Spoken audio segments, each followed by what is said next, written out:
Some 40 Tales from the Afterlives is a 2009 collection of thought experiments by the American neuroscientist David Eagleman. When it first appeared, The Guardian and Barnes & Noble made it one of their books of the year, and it was fairly generally hailed as a major achievement. It consists of 40 short scenarios, each depicting a different possible afterlife. That may not recommend it to all readers, since many people today no longer believe in life after death. So perhaps it's better to think of these as psychological challenges.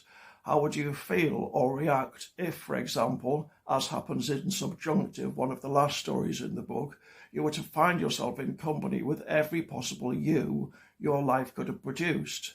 Some of those yous would be more successful than the actual you. They took risks you didn't, and they were luckier than you, while some would be less successful.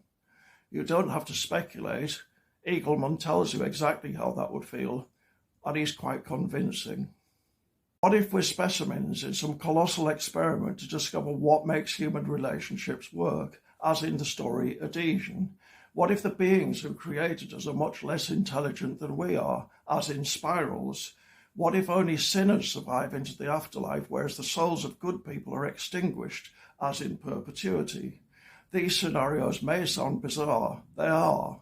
But Eagleman adds just enough detail to make them both unsettling and thought-provoking.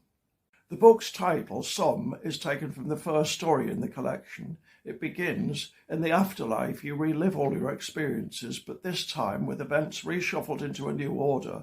All the moments that share a quality are grouped together. You spend 5 months driving the road in front of your house, 7 months having sex. You sleep for 30 years without opening your eyes. Many of Eagleman's stories have life-affirming morals, and strange as it may sound from the opening of this story, this is one such. Eagleman has described himself as a possibilian, which means he accepts that science as it stands can't currently answer every question, and it may not even know how to formulate the deepest ones. So there may be a God and there may be an afterlife. It is possible.